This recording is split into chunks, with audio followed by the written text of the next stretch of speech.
चलिए इस वीडियो में हम ये समझते हैं कि टैक्स लॉग जीएसटी लाइब्रेरी से मेरी प्रैक्टिस में क्या मदद हुई।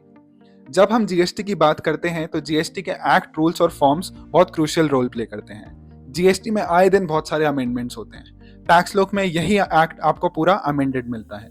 और जब आप एक्ट पढ़ते हैं टैक्स लॉग पे, तो यहाँ पे क्रॉस रेफरेंसेस को भी आप इजीली साथ ही साथ पढ़ सकते हैं, यानी कि आपका नेविगेशन कम होता है।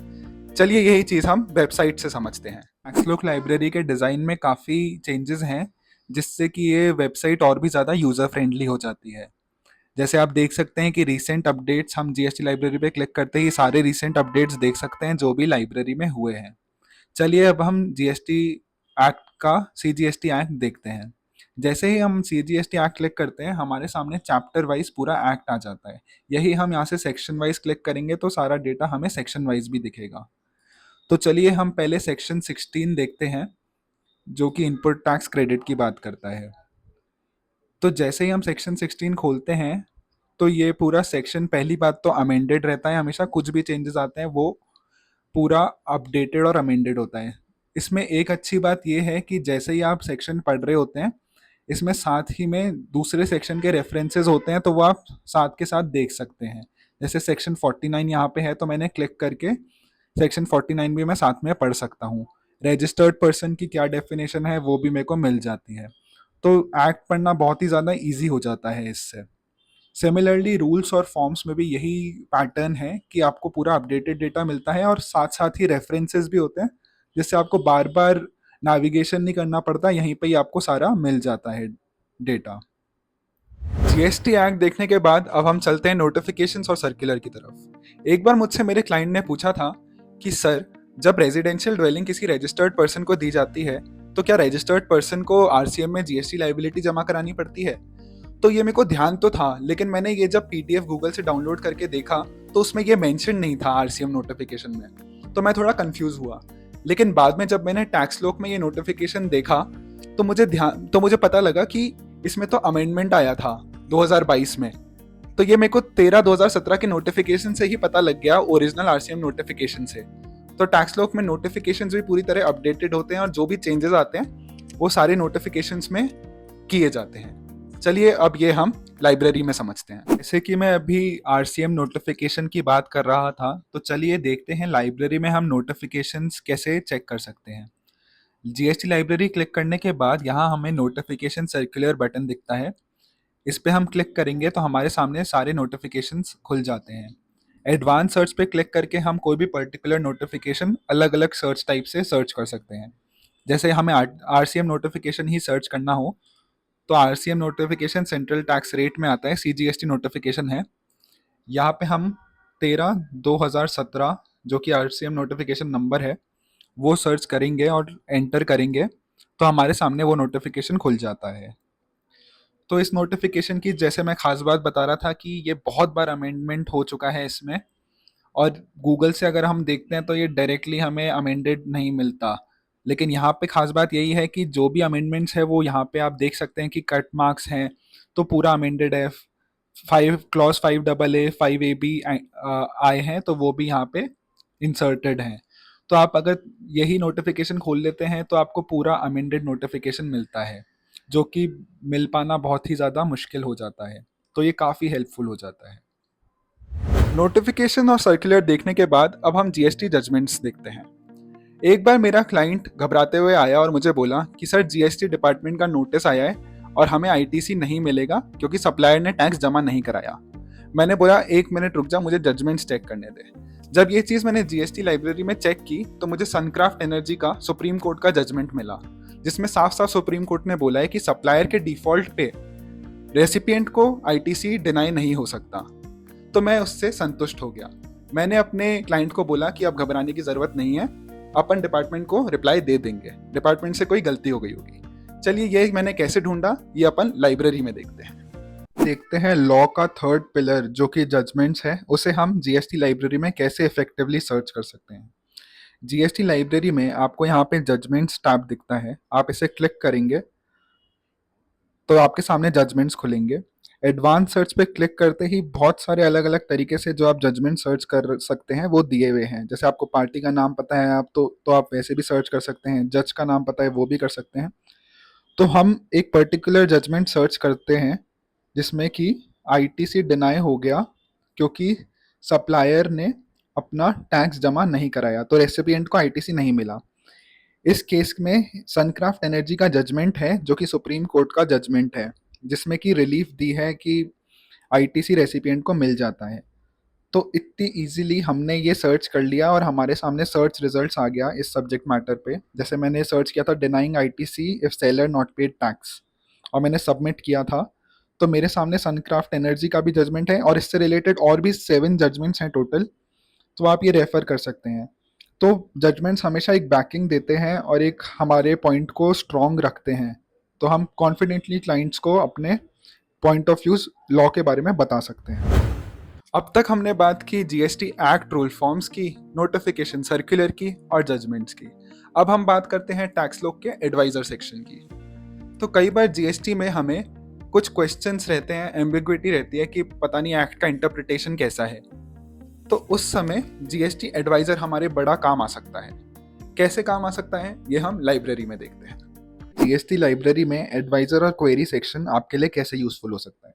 जैसे ही आप जीएसटी लाइब्रेरी में आते हैं, आपको ऊपर एडवाइजर क्वेरी सेक्शन दिखता है। ये क्लिक करते ही आपको एक डेटाबेस मिलता है जिसमें 10,000 से ज़्यादा यूज़र क्वेरीज हैं, जिसमें से आप सर्च कर सकते हैं अपना स्पेसिफिक केस भी। लेकिन फिर भी अगर आपको यहाँ से आपकी क्वेरी का जवाब नहीं मिलता है तो यहाँ पे एक पोस्ट क्वेरी का ऑप्शन भी होता है, जिससे आप अपने क्वेरी को एक्सपर्ट से पूछ सकते हैं। तो कई बार लॉ एम्बिगुअस हो जाता है और हमें समझ नहीं आता कि सही इंटरप्रिटेशन लॉ का क्या होता है। उसी के लिए पोस्ट क्वेरी एक बहुत ही ज़्यादा हेल्पफुल फीचर है, जिसमें टैक्स लोग द्वारा अपॉइंटेड एक्सपर्ट्स आपको आपकी पर्सनलाइज्ड क्वेरीज का आंसर देते हैं।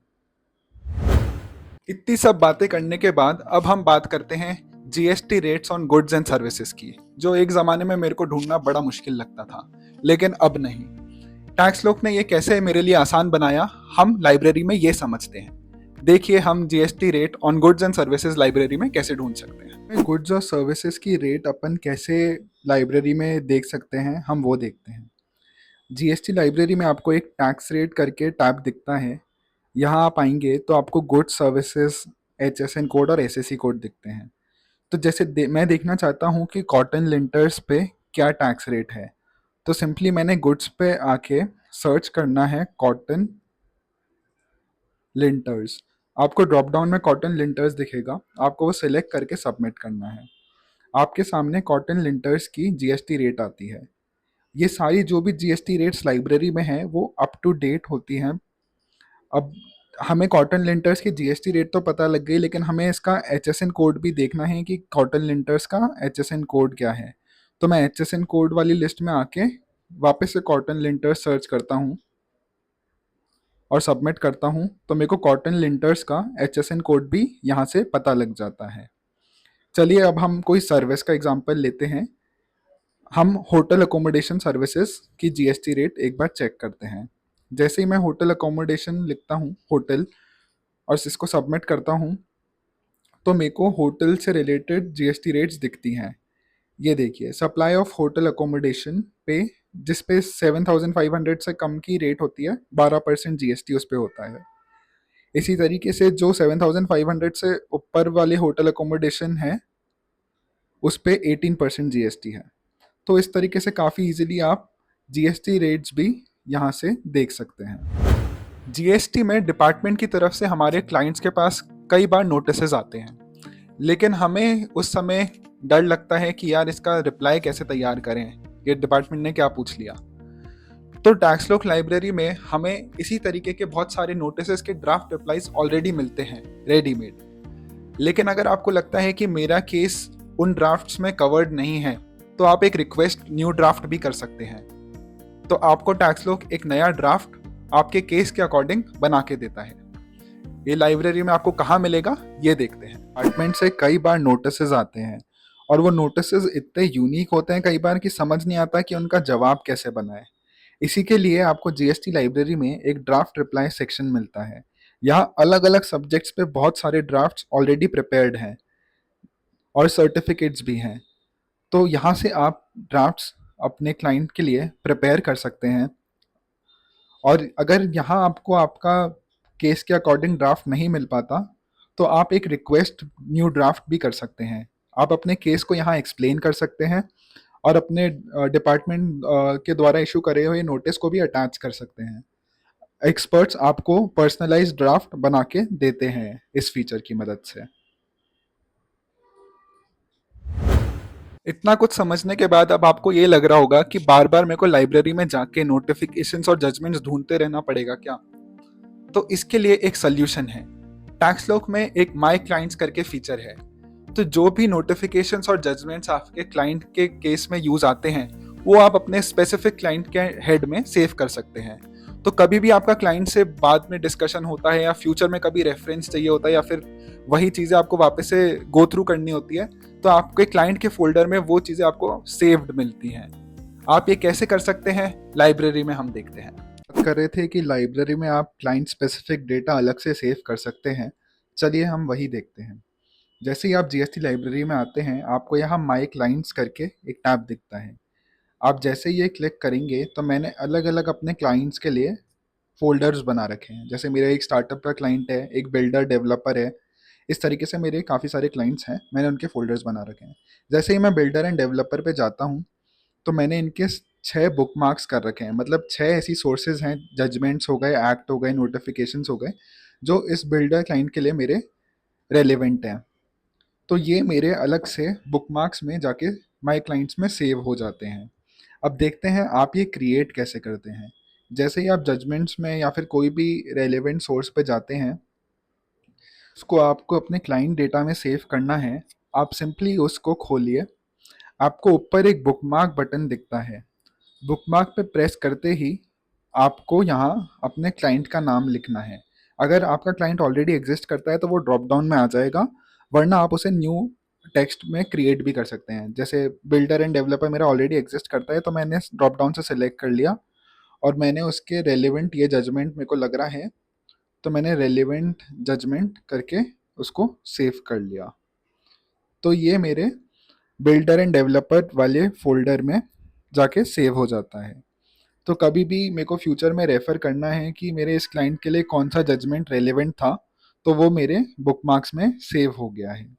इसी तरीके से आप नोट्स भी अपने क्लाइंट के बना सकते हैं।